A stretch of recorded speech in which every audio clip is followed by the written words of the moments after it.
What, why and how is really important in your life, because it provides you the clarity, provides you a real momentum, rhythm,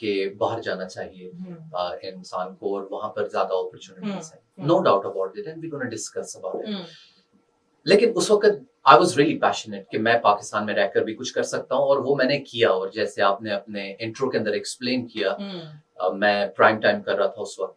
آپ جو کرنا چاہتے ہیں, ایک محنتی انسان کے لیے یہ میٹر نہیں کرتا کہ وہ دنیا کس خطے میں رہ رہا ہے, چاہے پاکستان ہو, چاہے باہر کا کوئی ملک ہو, یورپین کنٹریز ہوں یا سینٹرل ایشیا کی کنٹریز ہوں, یا ایسٹ پہ آپ جانا چاہیں.